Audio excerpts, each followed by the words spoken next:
largemouth, Jason. Hell yeah! Hey, what's up guys? Nick here. I'm out here on the California Delta today. I've been hearing a lot of talk of how it's like near impossible to throw deep diving crankbaits on the California Delta and catch fish. Well, just like any other place, in the heat of the summer, they're gonna drop down deeper. Yeah, it's difficult because we have current and it's a very shallow place. 75% of the Delta is shallow, grassy, and muddy and less than 10 feet deep. So I'm gonna stay out of the main San Joaquin, the San Joaquin deep water channel. I'm fishing in the Stockton Delta area today. I'm gonna be breaking down a Lucky Tackle Box crankbait along with some of the other deep diving crankbaits that I use. Today I'm gonna primarily focus on the live target bait ball. I know if you got the Lucky Tackle Box, it could have been a 16-foot diver or shallower. They're gonna come a variety in the box. This is the bait ball design, which is really cool. It looks like a small school of bait fish tightly balled up. We're gonna get out there, we're gonna make a little run. I'm gonna throw some baits out there, break it down, and show you exactly what I'm trying to do and what I'm throwing it on, so hang with us, guys. All right, guys, so my challenge is 5 keeper bass. 5 bass over 12 inches on any deep diving crankbait. What I'm considering deep is 12 feet and deeper, nothing shallower. I think I've only caught 1 bass ever deep cranking at about 15 feet in the Delta, but this bait ball right here, the one I have, does 16 feet. So what I'm trying to do is position myself in about 13 feet to 15 feet. I'm throwing on 15-pound, 100% fluorocarbon with a 7.5-foot rod. Pretty limber crankbait rod, and I'll break that down in a minute, but my first target is in downtown Stockton. I'm fishing deep riprap walls. I'm trying to find an area that's 25, 30 foot deep within 40 feet of the bank, so it's gonna concentrate those deeper fish up against the walls. That's what I'm hoping. And it's a striper. All right guys, the first fish we catch is a striper. Little tiny line side, he's not gonna count, but down there deflecting off the bottom, I'm just grinding it into the bottom. Every time I feel it hit hard, I kind of just put a little pause in my retrieve, which allows that bait to lift, and then I grind it back down. Hit, pause, lift, hit, pause, lift. A lot of the time that banging down there is gonna get those fish to trigger. They're gonna see it run in and they're gonna think it's a bait ball pinned up against something, and that's a perfect time for them to grab it. All right guys, I got my crankbait hung up down in the rocks. I'm gonna show you a couple tricks. There's the slingshotting, okay, which is basically the guitar string. Hold the tight line, and you snap it, and you shake your rod tip, and you're trying to get slack in tight line, and what it does, it causes the crankbait to bounce back and forth. Now, since this guy gets down about 16 feet, and I'm running on 15-pound fluoro, and most crankbaits are tuned at 12-pound diameter lines, so I'm probably running 14, 15. I'm gonna try to get around this bait at as many different angles as I can, behind it, in front of it. I'm gonna bounce it, keep that bouncing going.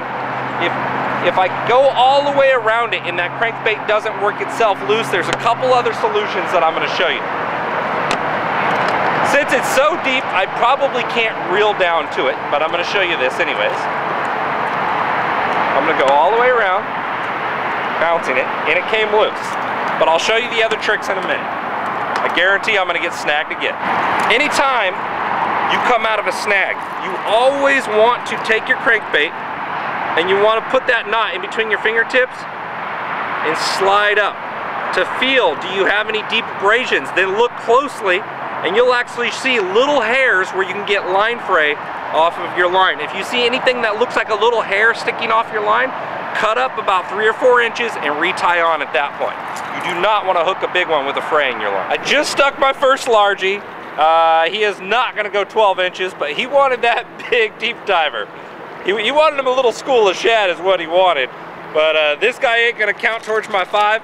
I'll measure him anyways, but he's probably gonna be like 10 inches. All right guys, I'm snagged up. I shook it, went in a whole circle around it, not coming off. I have a 1 ounce swivel top weight just hooked to a snap swivel. I'm gonna snap that over my line, hold a tight line and send that down. That extra weight a lot of the time can back that crankbait out for you. So let me get it. You always want to hold a tight line. You want to keep tension. If you have someone else on the boat to help you out, you know, that could help quite a bit. You just want to snap it over the line, close it back up, send it down on a tight line.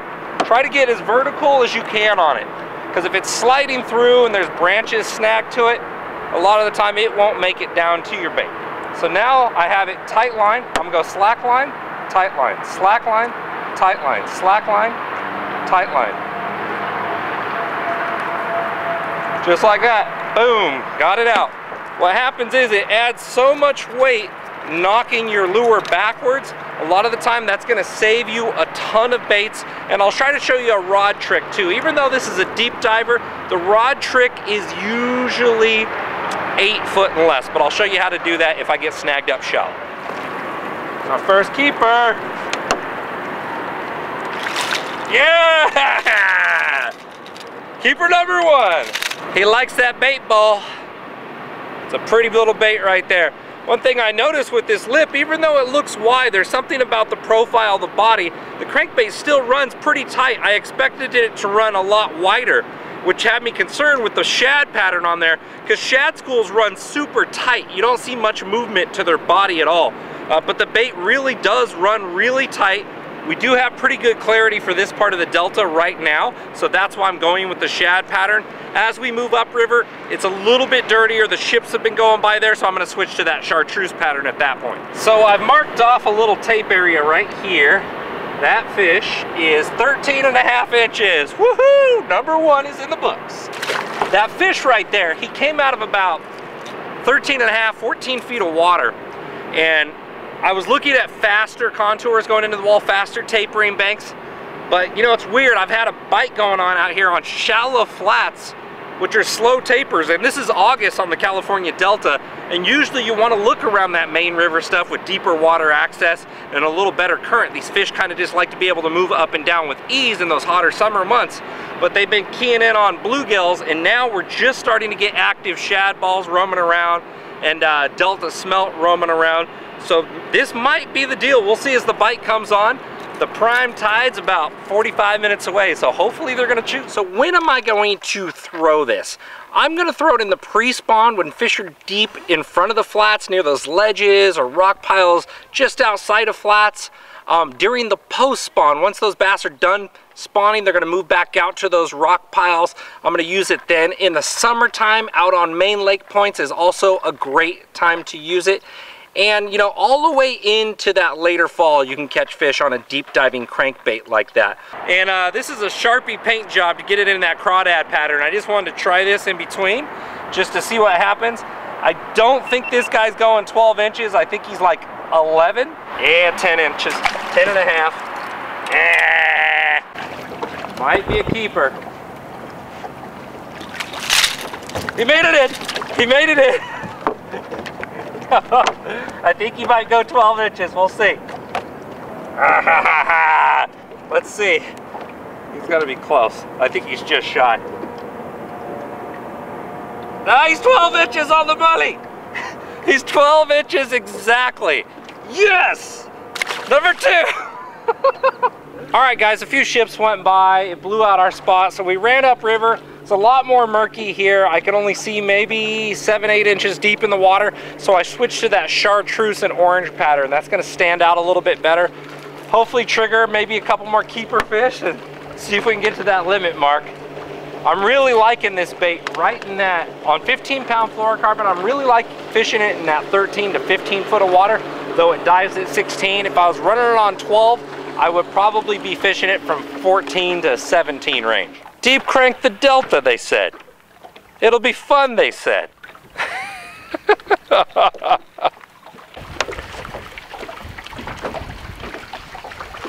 Is that off? No, I got him. Yeah! Yes! That's another keeper. That's our 3rd keeper. Got 2 more to go. There you go. Liking that chartreuse, that live target. Woohoo! One thing I'm having to do is these fish, I'm not getting a lot of fish to go, but I'm constantly changing my speed. Slow, fast, deflect, stop. I'm trying to play with that depth too. I'm trying to grind a lot, and then I'm trying to occasionally get down to the depth. You know, you have to make such a long cast with these crankbaits to get them down deeper. It's imperative, but we got a ton of headwind, so it's really playing some tricks with us today. All right, guys, this deep diving Delta challenge is tough. We've had to physically take out the lure retriever and do the two-man job probably 9 to 10 times already. We've lost one deep diver. We've got most back. I've got 3 keepers, 3 short. I'm still going for my 5, but it's definitely tough. The problem is when you have a deep diving round bill, it's great if you have individual boulders because they get down and they roll around. They're really good in sand, in shell beds, clam beds. But when you have riprap like this rolling around, it brings those hooks into additional little edgy rocks that are stacked up. So little riprap piles out here on the California Delta, square bills are phenomenal, but you never really hear of guys using deep diving crankbaits. There's a few spots that aren't as bad that you don't get snagged up on, but just these general riprap walls, I mean, rarely ever do these fish see a deep diving crankbait, but you get snagged a lot. All right, I just caught this little Dinkosaurus. I don't think he's gonna go 12. I'm gonna measure him out. This will be number 4 if it is a keeper. I hope it's a keeper so I can get this done. I got an hour left in my day. Otherwise, I'm gonna call myself defeated. Come on, baby. Oh, he's totally gonna be short. Ah, he's 11 inches. Boo!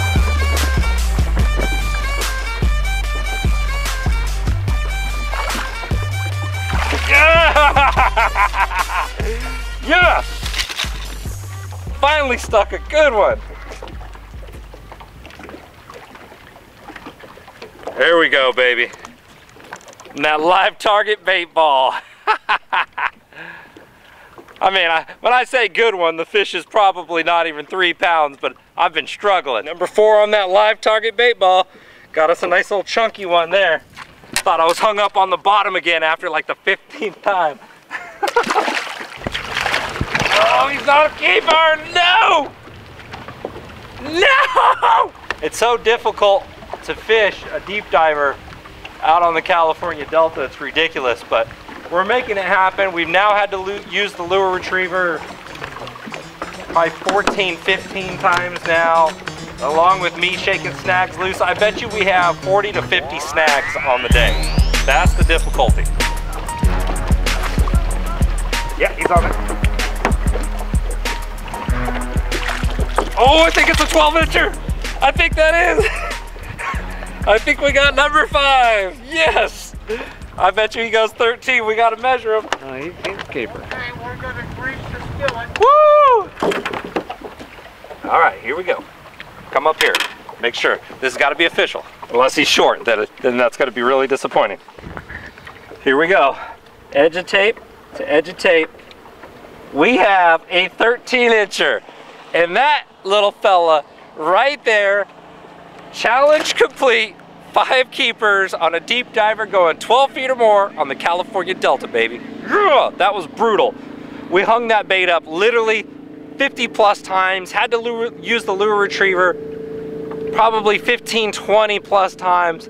Absolutely brutal, but we got it done, man. I feel really good about it. I'm Nick the Informative Fisherman, and that's the live target bait ball. Remember, guys, if you like this video, to subscribe to the Lucky Tackle Box YouTube channel below. We'd greatly appreciate you watching, and we'll see you next time.